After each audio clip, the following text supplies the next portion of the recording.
बोली नर्मदा मैया की जय हो।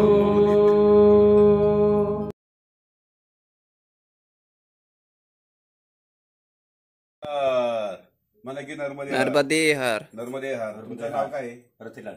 हा, हे रतिलाल पावरा पावरा आहे आणि यांच्याकडे भमानामधलं नवीन आश्रम सुरू झालेला आहे आणि मनुबाई पावरा जे आहेत ते कालवश झाल्यामुळे आणि त्यांच्याकडचं आज आता सध्या तरी अन्नक्षेत्र बंद आहे आणि भमानामध्येच तिथून पुढे एक अर्धा किलोमीटरवरती रतिलालचा आश्रम सुरू झालेला आहे अन्नक्षेत्राचा.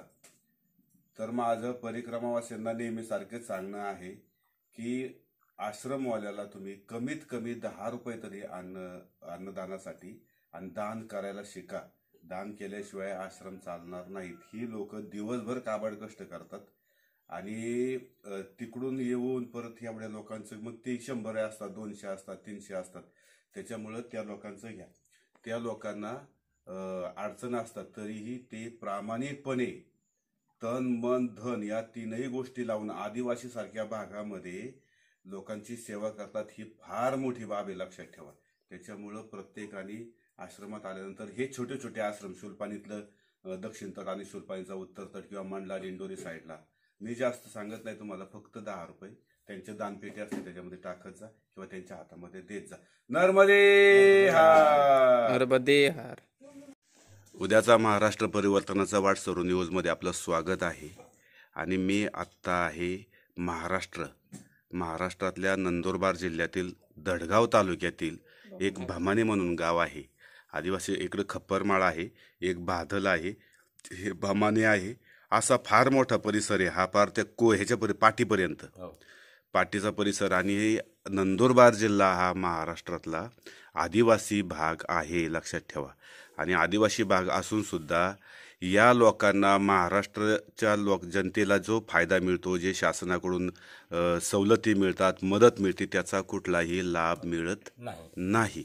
तर त्यांनी बघा ही जे आहे ना, ह्या सगळ्या फाईल्स आहेत. एवढ्या किती फाईल्स आहेत महाराज? त्या सर्व मिळून 400 पर्यंत 400 त्यांच्याकडे फाईल आहेत. सरकारी दप्तरी तुम्हाला काही त्याच्याबद्दल सांगण्यात आलंय का की तुमची जमीन तुमच्या नावावर करण्यात येईल म्हणून साठी? ते आहे फारसवाल्यांनी सैनिक हा, त्यामुळे हे थांबले. पण तुम्ही किती वर्ष राहता या जागेमध्ये? हे जागे तर 3 पिढ्या होऊन गेले. 3 पिढ्या झाल्या. हो.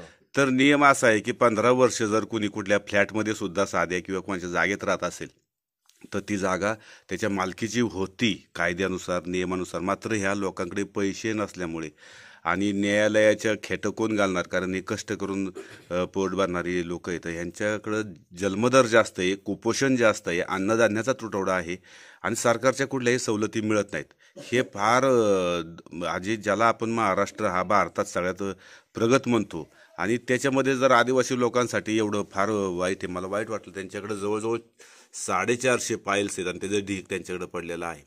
तर सरकारने आणि विशेष करून हे जे इकडचे कोण विजयकुमार गावित, आता कोणी आता गोलपाडव्या आमदार आहे का? खासदार. तर त्यांनी आणि कोणी आमदार कोणी? आमच्या पाडवे. हा, आमच्या पाडवे आमदार आहे. आमच्या पाडवे बर भेटेल का दडगावमध्ये? तो दडगावला नाही. कुठं गायब झाला तो? मुंबईला, नंदुरबारला असेल. हा, तर ह्यांनी विशेष करून जे नेतृत्व आहे आदिवासी भागाचं, त्यांनी विशेष करून खास आपली माणसं येते आणि आपल्या माणसांकडे लक्ष द्यायला पाहिजे. तर त्यांची परिस्थिती इतकी आहे की त्यांच्या घरामध्ये काहीच नसतं. बघा तुम्ही, काय त्यांच्या घरामध्ये काहीही नसतं. त्याच्यामुळं सरकारने विशेष करून याच्याकडे लक्ष द्यायला पाहिजे. नर्मदे हर. हा आहे भमानामधला आश्रम. विशेष सांगायचं म्हणजे, मराठी येतं का? येतं होय. विशेष सांगायचं म्हणजे मनुबाई पावरा तिथला आश्रम जो बंद झाला ना, त्याचं आणखी एक कारण होतं की त्यांच्या रस्त्याला सगळे परिक्रमावासी टॉयलेटला जायचे 2 नंबरला म्हणजे. तर सगळी त्या रस्त्याला हागंदारी झाली होती. आज सुद्धा फक्त बघा तुम्ही, इथं आश्रम आहे आणि इथं लोकांनी सगळे आजच्याला 6 जण होती. 6 जण इथं सगळी हागंदारी करून ठेवली एवढ्याच जागेवर. किती अंतर आहे होय काय? तर लांब जायला पाहिजे. माझं सगळ्यात जास्त म्हणणं आहे, तुम्हाला खोटं वाटून ह्या इथं ना सगळी हागंदारी तुम्ही जर झूम करून नंतर पाहिलं कधी तुम्हाला कळेल. तर ही लोक फक्त रस्ता क्रॉस करून इथं येऊन संडासला बसले. हे चांगलं नाही आहे. विशेष करून सांगायचं असं आहे की मराठी माणूस हा आश्रमाच्या तिथंच आजूबाजूला कुठेतरी संडासला बसतो. त्यांना सांगितलं जातं की तुम्ही संडासमध्ये जा, तरीसुद्धा आणि वारकरी संप्रदायातली सुद्धा लोक की जास्त करून तीच येतं. त्यांना सांगितलं तिथे खाली टॉयलेट्स आहेत तरी ते जात नाहीत, ते आश्रमाच्या कडेलाच घाण करतात. तर ते एक प्रशांत कुलकर्णी तो ती व्यक्ती त्या बाबरीच्या आश्रममध्ये आहे.